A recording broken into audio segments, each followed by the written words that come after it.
Okay, so I will be doing a parent consultation on Liv and her hearing loss. My name's Riley. So I sent this out prior to this consultation, but this is just background on Liv. So she's 6 years old and she's a first grader. She was born with profound to severe hearing loss in her left ear and mild to severe hearing loss in her right ear, which is basically the most severe type of hearing loss, and she is declared as hard of hearing.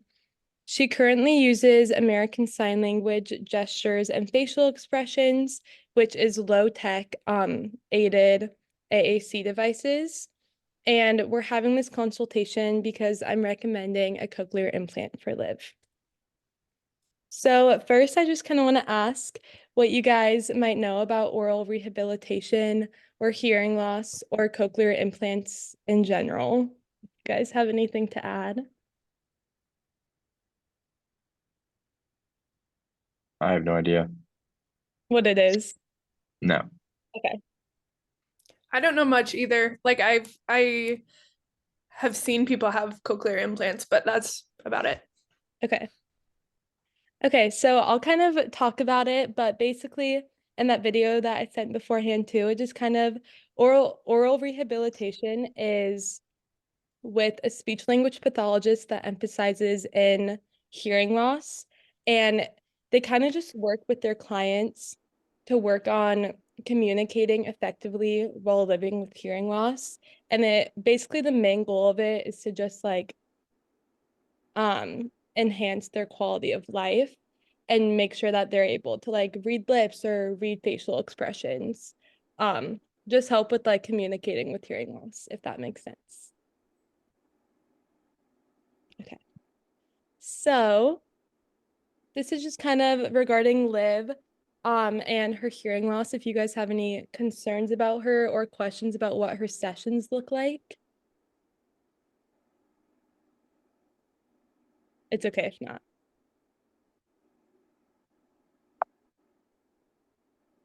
Oh, okay. So this is kind of the schedule. If you guys want to add anything, we can, but we're going to talk about oral rehab, discuss her future, the goals with her, discuss her treatment options, her cochlear implants, and other options that we can add, ways to support Liv, and then just some resources. So, oral rehabilitation for children with hearing loss is essentially, there was a picture here, but it's not loading. But it's essentially their goal is to aid in hearing loss while assisting with their speech as well. Children born with hearing loss have residual hearing, which basically is just they can hear some sounds, but not every sound, and it's different for every kid.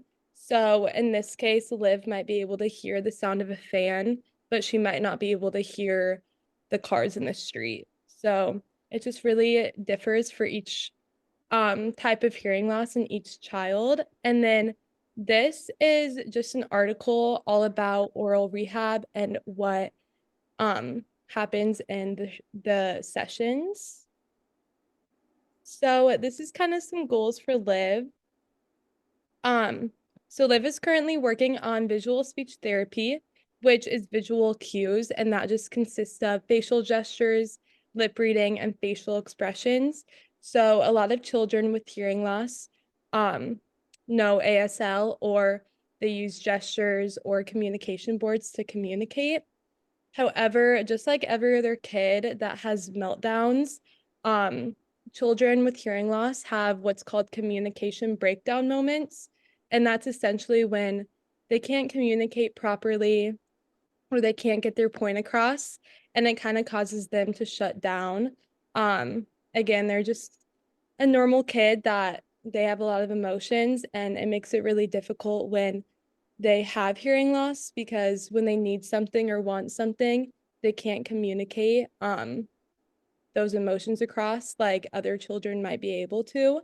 So they're called breakdown moments.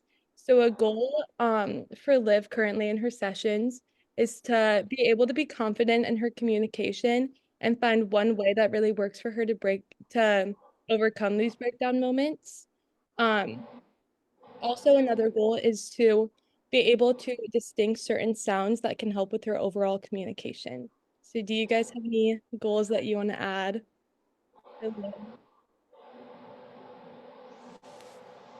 Is she able to communicate well with sign language?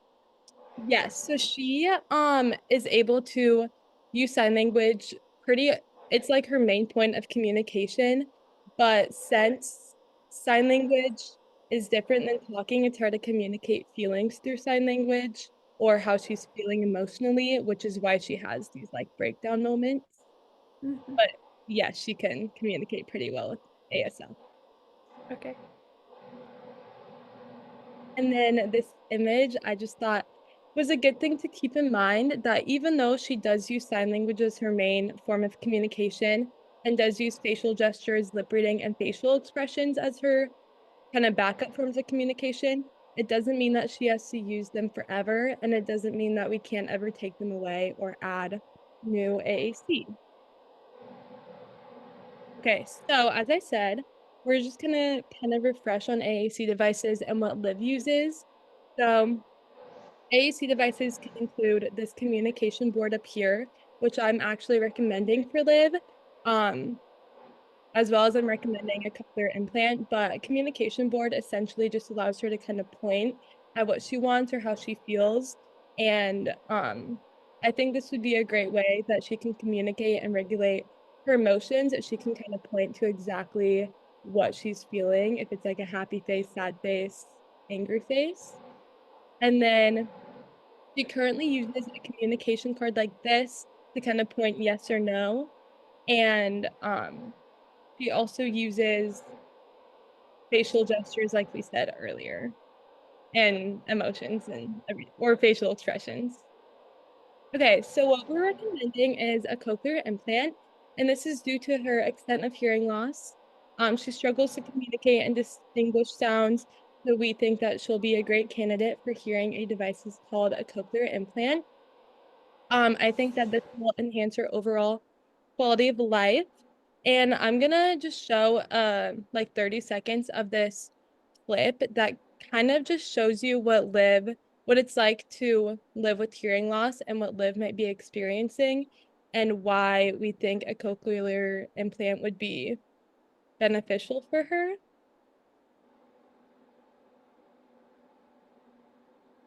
Okay, I don't know if you'll be able to hear it, but hopefully you can. So when I was really young, probably kindergarten or first grade, I have a much older brother, and we'd go out to recess, and there was this older guy, he might have been in like fifth or sixth grade, that always used to pick on us.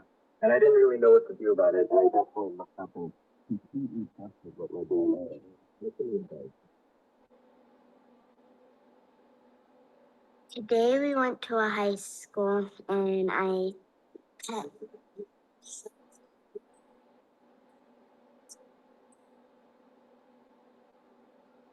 was posing for a picture with all of my girlfriends, but all of a sudden one of them moved forward.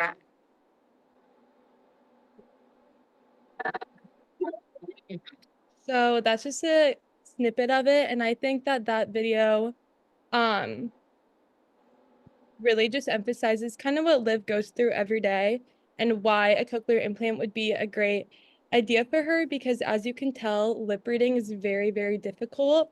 I don't know if you guys could understand what they were saying when even it kind of got quiet, or if you guys struggled um understanding what they were saying, but I think that it just kind of really puts into perspective what Liv goes through. If you guys have anything else to add or any comments about that video. Okay. So, why a cochlear implant? Because she's born with severe hearing loss. It's very difficult for her to communicate, as we said, and her ways of communicating are very limited. It would allow her to hear in a way that she's never been able to before, and also having a cochlear implant will allow her to hear her own voice, which will improve her vocal tone and overall articulation. Um, She can talk, but it's not very audible because she does have hearing loss, so she can't hear everyone else speak on their vocal tone. So I think this would enhance her own voice and her overall articulation. Okay, so this is just kind of what helps getting a cochlear implant and ways that you can kind of feel confident that Liv's cochlear implant will work. So having an audiological team, having an experienced surgeon, a rehab team, that's what we would do in the speech department is oral rehab post the implant. And then also just going to a hospital that you know and that you trust. So it can kind of be overwhelming. So I just kind of wanted to break down what a cochlear implant is. And so also you guys can give kind of an informed, or you can make an informed decision about it. I want to give you the benefits as well as the cons. So a cochlear implant is a device that provides sound to those with severe profound hearing loss. It does not fully restore their hearing though. So they won't hear like we hear, but they'll be able to hear sounds at kind of a level that we can hear, just a little bit less. So benefits of a cochlear implant is it enhances the overall quality of life. You can work on your own individual vocal tone. She'll have a voice. She can enhance her communication skills, and it will increase her safety levels because she can hear her surroundings. Also, since she already knows ASL, her communication will just greatly increase. She'll have ASL and a cochlear implant. And she also has really strong senses with like reading facial expressions too. So her communication skills will increase a lot, which will be really cool. But also some cons. There can be unknown effects that are kind of random and just individualized to each patient. It can also be very overwhelming because there's a lot of sounds that we take for granted, like when you're at a grocery store. Um, we don't really pay attention to like the footsteps or the fan or the music or I don't know, the door opening. But for someone that has never heard those sounds and then they get a cochlear implant and now they can hear everything, it can be extremely overwhelming for them. They can lose their residual hearing, which is, as I said earlier, just their few sounds that they can hear without any aid. They might be losing that. And then just sounds can be overwhelming. You guys have any questions so far?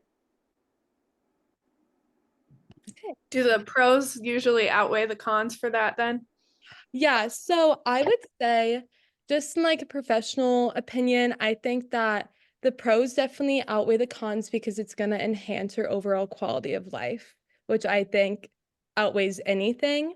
But it's important to like really consider the cons and just kind of for your personal opinion and your family situation, what will kind of work for you.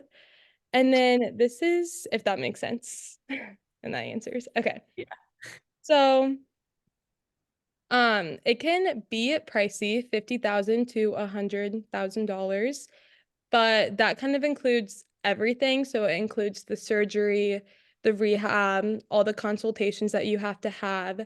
Liv would have to have a consultation, a mental health consultation before, just to make sure that everything is working properly, her whole well-being and not just her hearing loss. So that kind of just, that price includes all of that, but it's probably most likely more than 90% of the time, it's either fully or partially covered by insurance, or if you have Medicare or Medicaid, it's gonna be insured.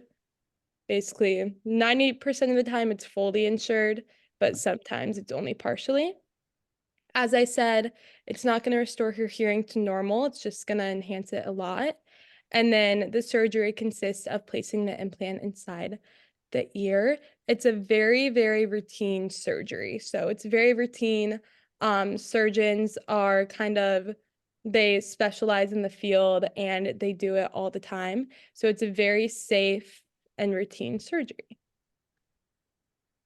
Okay. However, though, if you guys don't like the cochlear implant or it makes you nervous, there are other options. So obviously she can continue with ASL.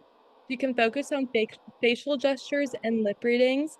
However, only 30% of speech can be read by lips. So in that video that we saw, as you can tell, it's kind of hard to distinguish like M and P during lip reading. So that's why that can't be her main form of communication. And you want to like kind of connect it with ASL and facial gestures.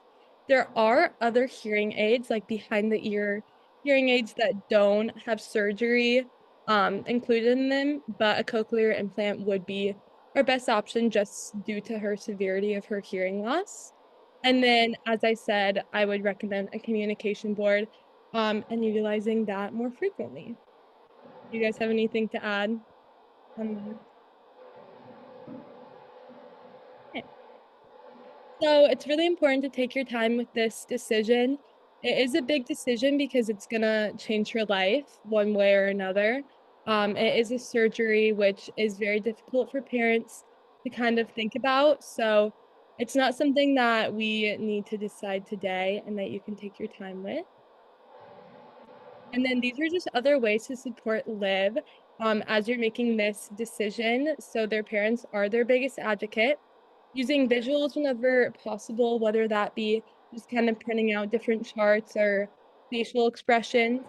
Focus on the positives, even on the hard days. If it kind of seems like a hard day where she is having a lot of breakdowns, just focus on the positives and be patient. Um, Using facial expressions and gestures with the ASL. Listening to music, those that are hard of hearing and deaf love music because they can hear the vibration. So this could be a calming tactic as well. And reading books with pictures is also something that really helps children that are hard of hearing. Because again, they can hear the vibrations and it's just calming to flip through a book of pictures with them.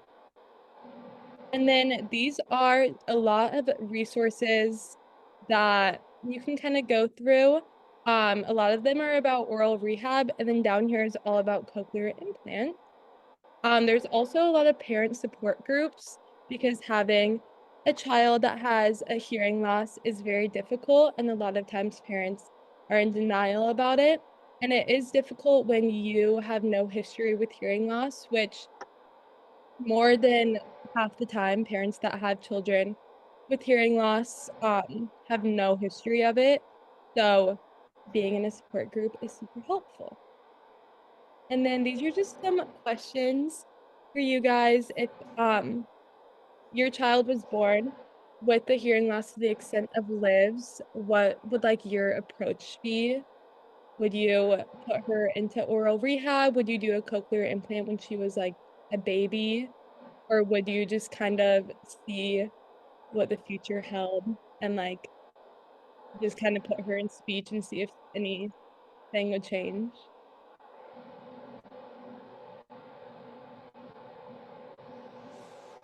Okay, if not. And then, Wait, I'm gonna answer it. okay, I'd give her the hearing aids. okay. Would you do that when she was born, or would you wait until she was Liv's age, like 6? I'd probably wait. Even though like I feel so bad for the kid, Mm-hmm. but then again, like they're so expensive. So like, and I want my kid to hear, so like you might as well spend the money. Yeah. That's a good answer. Okay, so this kind of talks about the denial again. And then taking all of this into consideration, would you, like you kind of just answered, would you receive a cochlear implant when they were a baby? So for me personally, I would say I would wait until they're about Liv's age, just because I feel like even though they're a child and they can't make the decision for themselves, it's good to kind of see like where they're at and if you think they would be able to handle it, if anything has, or if anyone has anything to add on that. Don't So some like, people, oh, sorry, you can go go ahead, ahead. go, you got it. Okay. Don't some people like not want cochlear implants? Like, don't they grow up and I don't know a ton, but don't like kids Yeah. grow up and decide not to have cochlear implants? I think that might be a like if that were the case, I'd kind of want my child to be able to help with the decision. Yeah, I think a lot of times like they love like I watched this video and this guy kind of said his reasoning for not getting a cochlear implant was because he liked his life a lot and he didn't see a need to change it. So I feel like that's why. Yeah. I was gonna I ask, like, what once you get your implant, like, you don't grow out of it or anything, like, you have it forever. Yeah, so it's like essentially the magnet will kind of stay, but the actual like aid thing, like you can have it forever, Really? I think. Yeah. Yes.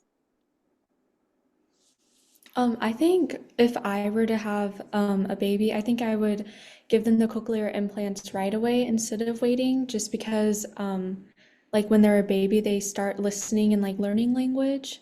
And so I just don't know if that would like affect like their language if you did wait. But Yeah. I think, yeah. I think that it would definitely like they would definitely have more of a vocal tone and articulation compared to like a 6-year-old child. But yeah, that's a good idea. Okay, but that's everything I have. I'm gonna stop recording.